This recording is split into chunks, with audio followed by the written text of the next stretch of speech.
تو وہ توبہ کریں گے۔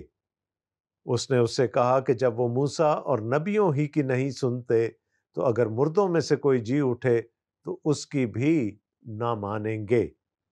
یہ ہمارے خداوند یسوع مسیح کی انجیل ہے۔ اے مسیح تیری تعریف ہو، آمین۔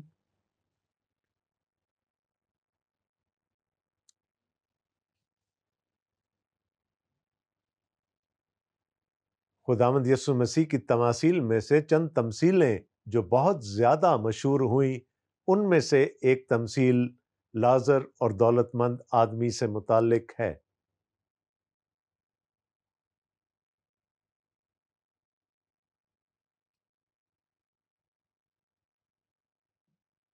لیکن ہمیں اس کا سیاق و سباق اپنے ذہن میں رکھنے کی ضرورت ہے۔ پہلی تمثیل دولت کے بارے میں تھی اور اس بددیانت مختار کی بددیانتی کے بارے میں، لیکن اس نے اس دنیا کی دولت سے، ناراستی کی دولت سے اپنے لیے بہت سارے دوست بنا لیے۔ خداوند یسوع مسیح کا حکم تھا کہ نور کے فرزند ایسا کیوں نہیں کرتے؟ وہ بھی جب تک ان کے پاس موقع ہے اپنے لیے خدا کی بادشاہی کیوں نہیں حاصل کر لیتے؟ اس بددیانت مختار کی ہوشیاری کے باعث اس کے مالک نے اس کی تعریف کی، لیکن اس کا یہ مطلب نہیں ہے کہ ہمیں اس کی مانند بننا ہے۔ ہم بددیانت مختار نہیں ہیں، ہم نور کے فرزند ہیں۔ اور اس کے بعد خداوند یسوع مسیح نے وہ تعلیم دی تھی کہ یا تو خدا کو چن لو یا دولت کو۔ اب اسی کانٹیکسٹ میں اگر ہم دیکھیں گے، وہی دو کانٹیکسٹ جو اس تمثیل کے تھے، ایک دولت والا اور دوسرا ہوشیاری والا، وقت کا فائدہ اٹھانے والا، اس کو ہم یہاں پر بھی دیکھیں گے۔ خداوند یسوع مسیح نے فرمایا ایک دولت مند تھا جو ارغوانی اور مہین کپڑے پہنتا اور ہر روز خوشی مناتا اور شان و شوکت سے رہتا تھا۔ اس تمثیل کا پہلا کریکٹر ہمارے سامنے آ گیا، پہلا کردار ہمارے سامنے آ گیا، اور وہ ہے ایک دولت مند شخص کا۔ نہ صرف اس کے پاس بہت ساری دولت ہے بلکہ اس کا لائف سٹائل اس بات کی گواہی دیتا ہے کہ وہ بہت دولت مند ہے۔ کیا بتایا گیا ہمیں اس کے بارے میں؟ وہ ارغوانی اور مہین کپڑے پہنتا تھا۔ اس زمانے میں ٹیکسٹائل ملز نہیں ہوتی تھیں، کوئی بہت بڑے بڑے فیشن ہاؤسز بھی نہیں تھے۔ کپڑا نہایت کمیاب، نایاب اور قیمتی تھا، اور خاص کر ایسا کپڑا جو مہین بھی ہو، اور ارغوانی رنگ کا کپڑا بہت زیادہ مہنگا سمجھا جاتا تھا کیونکہ یہ بادشاہوں کا لباس تھا۔ اس زمانے میں ہاتھ سے بنا جاتا تھا کپڑا، اور ہاتھ سے مہین کپڑا بن لینا نہایت ہی کاریگری کی بات تھی، اس لیے وہ کپڑا نہایت مہنگا ہوتا تھا۔ تو وہ ارغوانی اور مہین کپڑے پہنتا تھا اور ہر روز خوشی مناتا تھا۔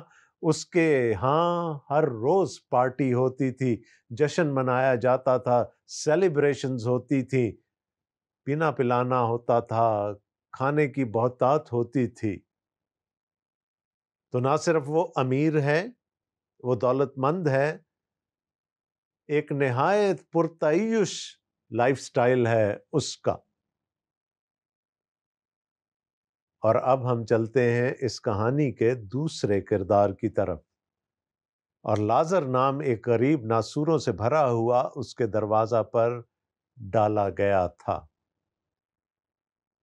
ہمیں نہیں بتایا گیا کہ اس امیر آدمی کا نام کیا تھا، لیکن اس غریب آدمی کا جس کو کنٹراسٹ کے طور پر یہاں پر پیش کیا جا رہا ہے، نام بتایا گیا، اس کا نام لازر تھا۔ اور لازر کی حالت بھی ہمیں بتائی جا رہی ہے، ایک غریب ناسوروں سے بھرا ہوا اس کے دروازہ پر ڈالا گیا تھا۔ اب ایک طرف دیکھیے کہ اس کے جسم پر ناسور ہیں، رستے ہوئے ناسور ہیں، زخم ہیں۔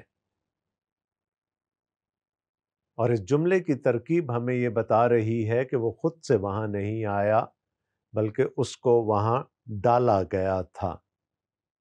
ہو سکتا ہے اس کے اپنے اس کو وہاں چھوڑ گئے ہوں، کیونکہ ان کے لیے اس قسم کے بیمار کو اپنے گھر میں رکھنا اور اس کی پرورش اور نگہداشت کرنا شاید ناممکن ہو، اور ان کا خیال یہ ہو کہ یہ اس دولت مند شخص کے دروازے پر پڑا رہے گا تو کم از کم اس کو کھانے کے لیے تو کچھ مل جایا کرے گا۔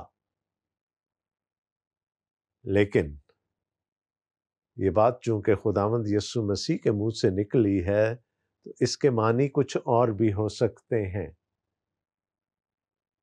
ہو سکتا ہے کہ یہ خدا کا منصوبہ تھا کہ لازر کو وہاں رکھا جائے، اور یہ آزمائش تھی، امتحان تھا اس دولت مند شخص کا۔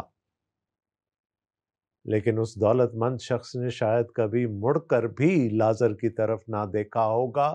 اگر دیکھا ہوتا تو وہ اپنے نوکروں سے ضرور کہتا کہ اس زخمی کو، اس ناسوروں سے بھرے ہوئے شخص کو میرے دروازے سے ہٹا دو۔ اسے آرزو تھی کہ دولت مند کی میز سے گرے ہوئے ٹکڑوں سے اپنا پیٹ بھرے، بلکہ کتے بھی آ کر اس کے ناسور چاٹتے تھے۔ اب اس سے زیادہ قسم پرسی کی حالت اور کیا ہو سکتی ہے؟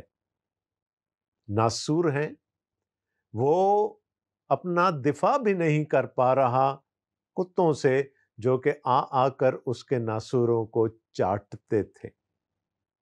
ایک طرف ہر رات پارٹی ہوتی ہے، ہر رات افراد سے کھانا لگایا جاتا ہے، افراد سے مشروبات فراہم کیے جاتے ہیں، اور دوسری طرف وہ ترستا ہے کہ اس کے منہ میں کوئی بچا ہوا ٹکڑا، کوئی اس کے میز سے گرا ہوا ٹکڑا ڈل جائے۔ اب یہ کنٹراسٹ ہے دو شخصیات کے درمیان، ایک امیر ہے اور ایک غریب ہے۔ خداوند یسوع مسیح نے کہا تھا کہ آپ کی دولت آپ کو خدا سے دور لے جاتی ہے، جو کہ ہمیں اس دولت مند شخص کے لائف سٹائل سے پتہ چل رہا ہے۔ وہ غریب ہے، شاید اس کا کل بھروسہ خدا کی ذات پر ہے۔ اگر کوئی چیز اس کے پیٹ میں چلی جاتی ہوگی تو اس کے لیے وہ خدا کا ہی شکر کرتا ہوگا۔ اب کیا ہوا؟ دونوں مر گئے، یعنی یہاں سے ایک نئی زندگی کا آغاز ہوتا ہے۔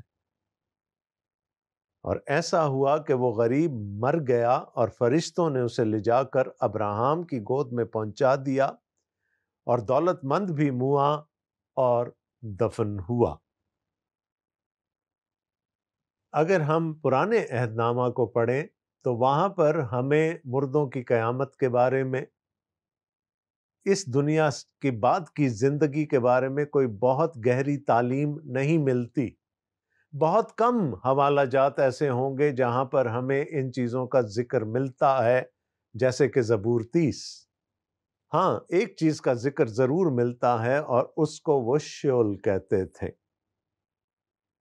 شیول، جہاں پر مردے جاتے ہیں۔ جب ہم ان کو دفن کر کے واپس آ جاتے ہیں تو جس مقام پر وہ لے کر جائے جاتے ہیں وہ شیول کہلاتا ہے۔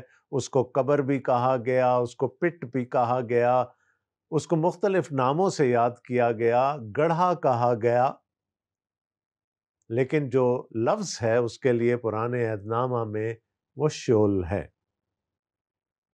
اب یہودی اعتقاد کے مطابق شیول کے دو حصے تھے، کیونکہ ایماندار اور راست باز بھی وہیں لے جائے جاتے تھے اور بدکار گناہگار بھی وہیں لے جائے جاتے تھے، تو انہوں نے شیول کو دو حصوں میں تقسیم کر دیا۔ ایک کا نام انہوں نے خیت ابراہم رکھا، یعنی ابراہم کی گود، اور دوسرے کا نام انہوں نے گہنوم یا گہنا رکھا، اور گہنوم سے ہی ہمارا اردو کا لفظ جہنم وجود پاتا ہے۔ یعنی دو حصے ہیں شیول کے، ایک راست بازوں کے لیے اور ایک گناہگاروں کے لیے۔ اب یہ کوئی لٹرل گود نہیں ہے ابراہم کی، لیکن اس جگہ کو ابراہم کی گود کہا گیا.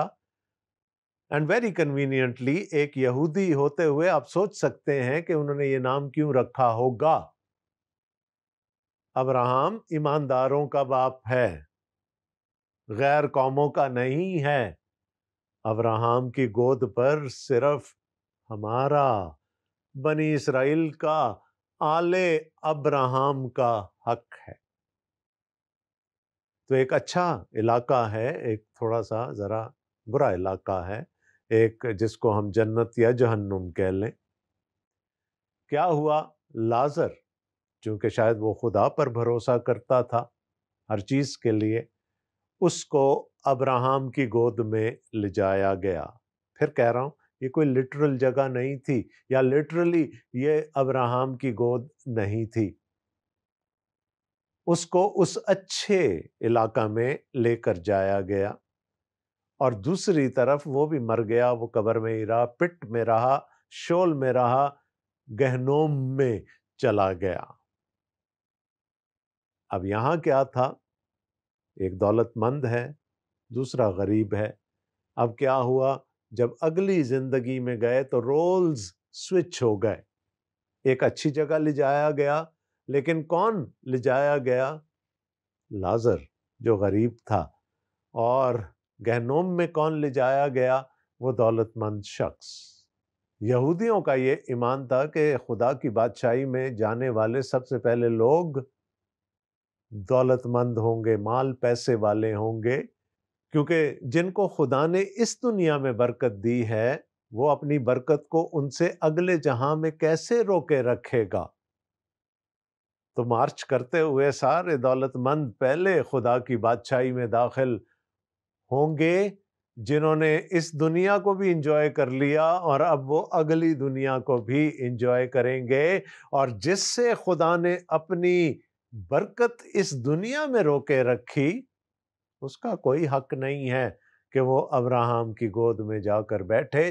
یہ دولت مند شخص بھی جب منہ ہوگا تو یہی خیال لے کر منہ ہوگا کہ میں تو سیدھا ابراہم کی گود میں جاؤں گا. لیکن کیا ہوا؟ رولز سوئچ ہو گئے. اب اس سے آگے کیا ہوا؟ اس نے عالم ارواح کے درمیان عذاب میں مبتلا ہو کر اپنی آنکھیں اٹھائیں اور ابراہم کو دور سے دیکھا اور اس کی گود میں لازر کو. کم از کم ہم یہ ضرور کہہ سکتے ہیں کہ 6x6 تھی اس کی نظر، دور سے نظر آ گیا اس کو. کیا دیکھا؟ ابراہم کو دیکھا، اور اس کے ساتھ اس کی گود میں ناٹ لٹرلی لازر کو. اور خود کہاں ہے؟ عالم ارواح میں ہے، گہنوم میں ہے. اور گہنوم میں چونکہ وہ آگ نہیں بجھتی اور کیڑا نہیں مرتا، اس لیے وہ اب عذاب میں ہے. اور اس نے پکار کر کہا، اے باپ ابراہم، مجھ پر رحم کر کے لازر کو بھیج کے اپنی انگلی کا سرا پانی میں بھگو کر میری زبان ترک کرے، کیونکہ میں آگ میں تڑپتا ہوں. سو کیا درخواست ہے؟ اے باپ ابراہم، گلہ نہیں کرتا، مجھے تو تیری گود میں ہونا چاہیے تھا اور اس لازر کو یہاں ہونا چاہیے تھا. یہ تو وہاں بھی ناسوروں کا بھرا ہوا تھا، یہاں اس کو کتنی اور تکلیف ہو جاتی. لیکن میں گلہ نہیں کر رہا، بس ایک رحم کر دے، لازر کو بھیج. کیا کرے؟ اپنی انگلی کا پوٹا، اپنی انگلی کا سرا پانی میں بھگو کر میرے ہونٹوں سے لگائے. اس قدر زیادہ حدت ہے اس آگ کی کہ میں اس کو برداشت نہیں کر سکوں گا. بڑی جینوین سی خواہش ہے نا کہ بھیج، پلیز اس کو بھیج تاکہ وہ میرے لیے تھوڑا سا پانی کا بندوبست کر دے. اس دنیا میں شاید اس پر نظر نہیں پڑی ہوگی کہ وہ بھی پیاسا ہے، وہ بھی بھوکا ہے، وہ بھی ترس رہا ہے کھانے کے لیے. لیکن وہاں اب لازر یاد آ گیا کہ اس کو بھیج کے آ کر میری زبان تر کر دے۔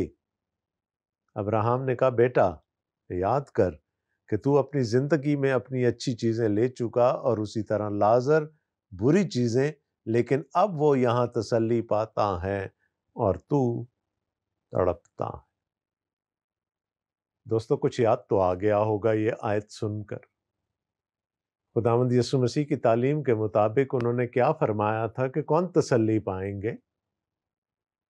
وہ جو اس دنیا میں غمگین ہیں، جو ماتم کرتے ہیں، وہ خدا کی بادشاہی میں تسلی پائیں گے۔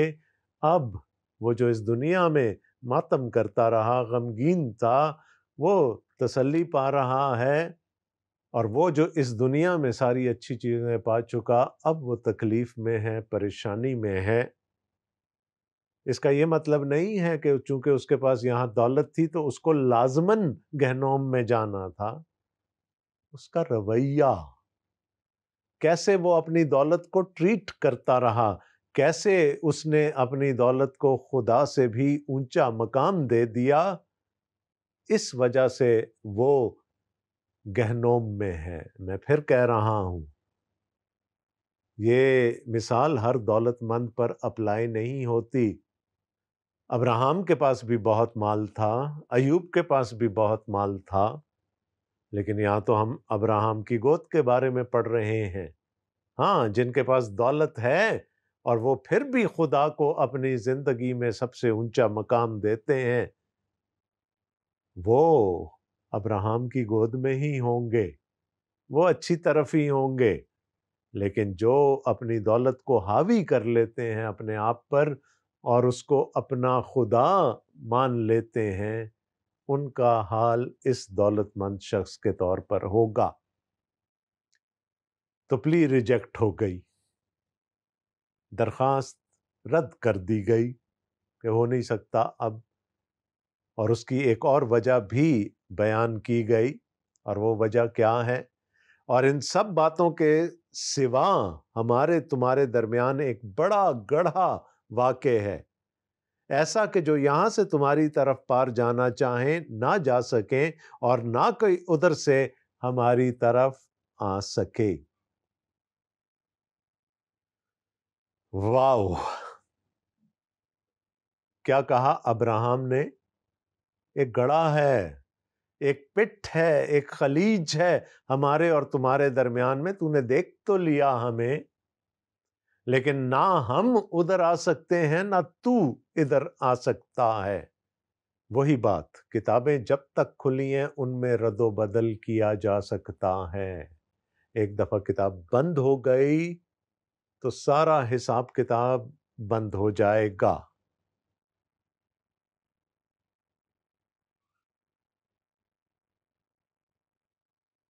ابراہیم کے کہنے کا مقصد یہ تھا کہ زندگی میں جو کچھ کرنا تھا وہ تم نے کر لیا، اب کچھ نہیں ہو سکتا، اب جگہ نہیں بدلی جا سکتی، چاہے تیرے گھر والے تیرے پیچھے خیراتیں کرتے رہیں، تیرے ایصال ثواب کے لیے دعائیں کرتے رہیں، جو کچھ کرتے رہیں، تو نے رہنا یہی ہے۔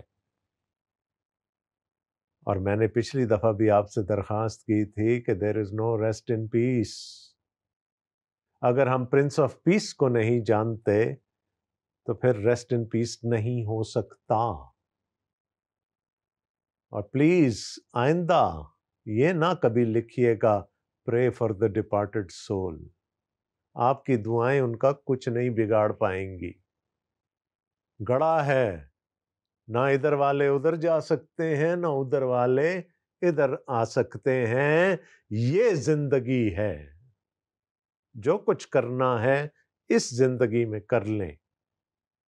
اگر یہ موقع ہاتھ سے نکل گیا تو پھر وہاں باپ ابراہیم کو پکارتے رہیں گے، کچھ نہیں ہونے کا۔ خداوند یسوع مسیح نے کہا بتیرے مجھ سے کہیں گے اے خداوند، اے خداوند، لیکن پھر اس وقت کچھ نہیں ہو سکے گا۔ یہ دنیا ہے، یہ زندگی ہے جس میں ہمیں فیصلہ لینا ہے۔ گہنوم میں، شول میں، ہیڈیز میں لیٹ کر ہم یہ فیصلہ نہیں لے سکتے کہ جی اب میں توبہ کر لیتا ہوں تاکہ میں باپ ابراہم کی گود میں چلا جاؤں۔ آگے دیکھتے ہیں اب کیا ہوا۔ اچھا ٹھیک ہے، باپ ابراہم میرے پاس تو نہیں آ سکتا، کیا واپس دنیا میں جا سکتا ہے؟ بات کس کی ہو رہی ہے؟ لازر کی۔ کیا یہ واپس دنیا میں جا سکتا ہے؟ میرے باپ کے گھر جا سکتا ہے؟ اس نے کہا پس اے باپ، میں تیری منت کرتا ہوں کہ تو اسے میرے باپ کے گھر بھیج۔ درد ہے بھائیوں کا دل میں، وہ کہہ رہے ہیں ان کے پاس بھیج دے تاکہ ان کو تنبیہ کر دے، اور اگر اس کے منہ سے سنیں گے تو شاید مان جائیں۔ ابراہم نے اس سے کہا ان کے پاس موسیٰ اور انبیاء تو ہیں، ان کی سن لیں۔ خدا کا کلام ان کے پاس ہے، اس کی کیوں نہیں سن لیتے؟ وہاں یہ ساری باتیں کھول کر بیان کر دی گئی ہیں۔ اس نے کہا نہیں اے باپ ابراہم، ہاں اگر کوئی مردوں میں سے ان کے پاس جائے تو وہ توبہ کریں گے۔ مردوں میں سے ایک جی اٹھا، لوگوں کو دکھائی دیا، کتنوں نے توبہ کر لی۔ اس نے اس سے کہا کہ جب وہ موسیٰ اور نبیوں ہی کی نہیں سنتے تو اگر مردوں میں سے کوئی جی اٹھے تو اس کی بھی نہ مانیں گے۔ سمپل۔ خدا کا کلام ہمارے پاس موجود ہے، اور وہ کلام شہادت دیتا ہے خداوند یسوع مسیح کے مردوں میں سے جی اٹھنے کی، لیکن بہت سارے لوگ ہیں اس دنیا میں جو کلام کی شہادت کو نہیں مانتے۔ بہت ساروں نے یسوع کو دیکھا، کتنے ایمان لے کے آئے مجھے نہیں معلوم۔ جو کچھ ہے یہاں ہے، آج ہے، ابھی ہے۔ اگر آپ فیصلہ ٹالیں گے تو شاید پھر وہاں سے دیکھ تو سکیں گے، پار جا نہیں سکیں گے۔ فیصلہ آپ نے خود کرنا ہے۔ خداوند آپ سب کو بڑی برکت دے، آمین۔ خدا حافظ۔